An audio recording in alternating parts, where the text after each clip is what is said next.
Hi everybody, this is a video showing me lunging my mom's horse with side reins. I learned this about 10 or 11 years ago from a trainer that had one of my horses for a couple months, and it helps with getting on the correct arc and with collection.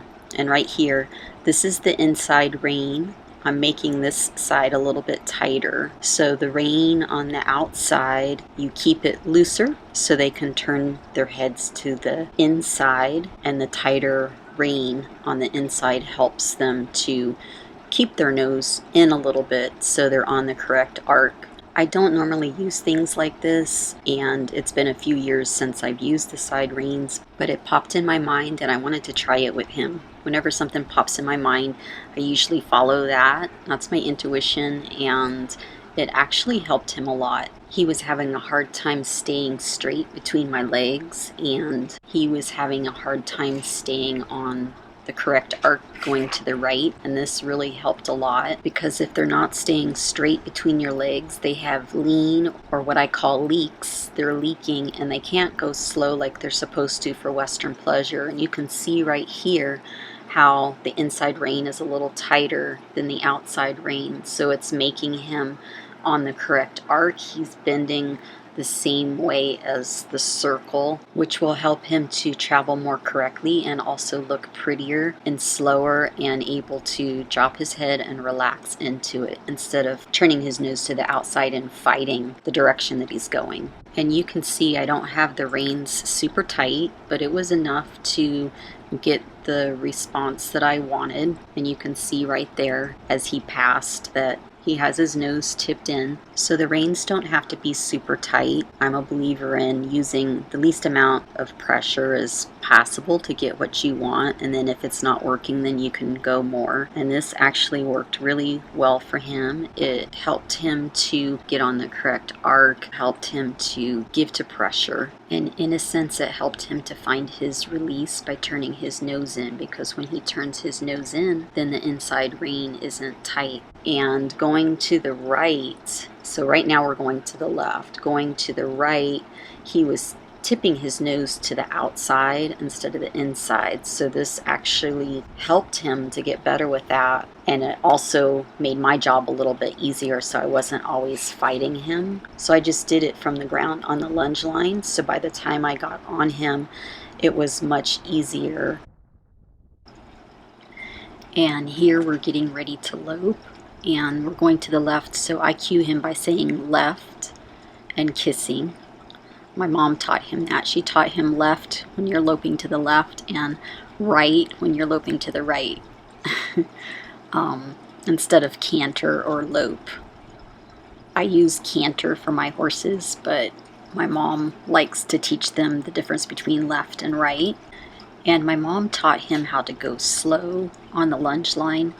And one benefit of the side reins too is that I can kind of push him up into the lope a little bit more, because you can see he's almost too slow and falling apart. But with the side reins, I can, kiss and push him up into it a little bit more, so he gets a little more collected instead of having his head higher and up in the air.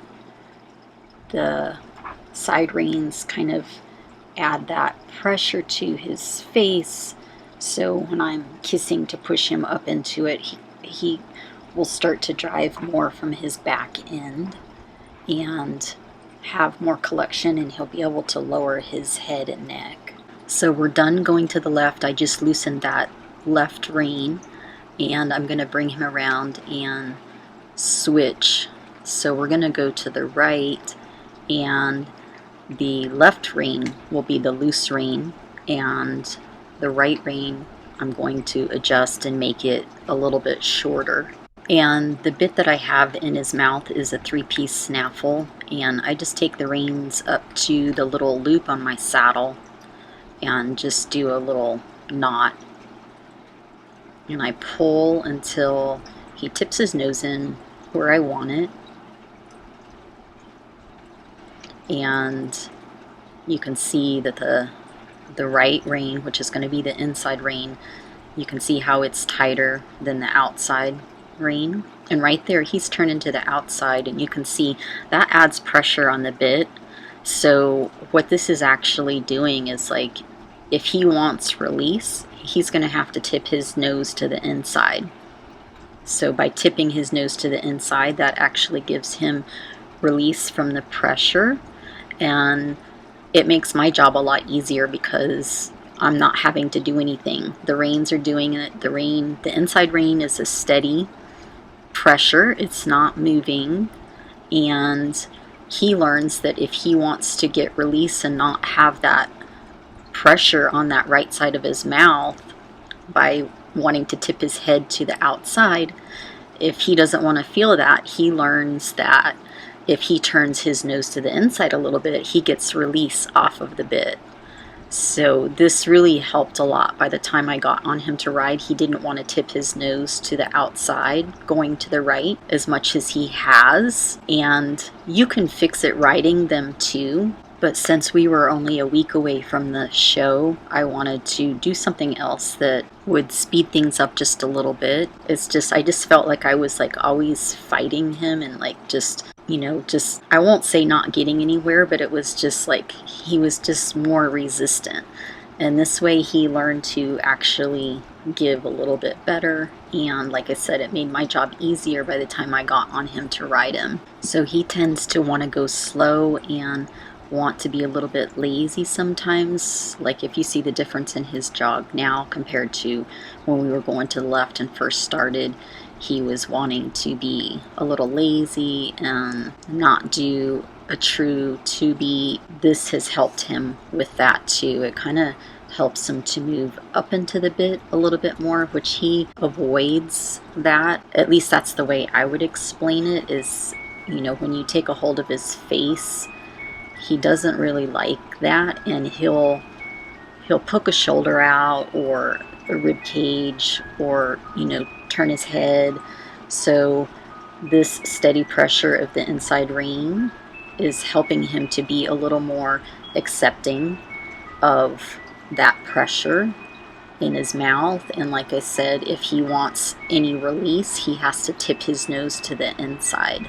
And when he's more accepting and giving to the bit and getting that release from the pressure, and he's not fighting it, he's going to be able to drop his head and relax more. And if you guys didn't know, I'm a fitness trainer. I've been a fitness trainer for about 35 years, and to me this is just kind of like a conditioning exercise too, that we're conditioning his muscles to get stronger and be able to hold this position better.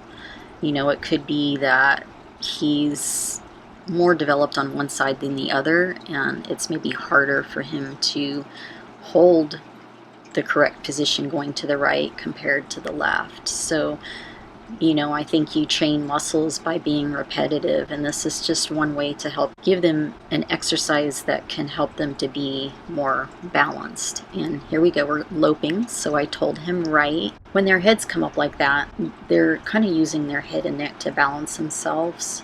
And for him, he kind of pops up. And the way I would describe it is maybe he's not driving from behind like he should. And this is actually helping him to be able to move up into the bit and drive more from behind. And over time, it's going to help his lope to be better, and he'll be able to drop his head and relax more with the lope.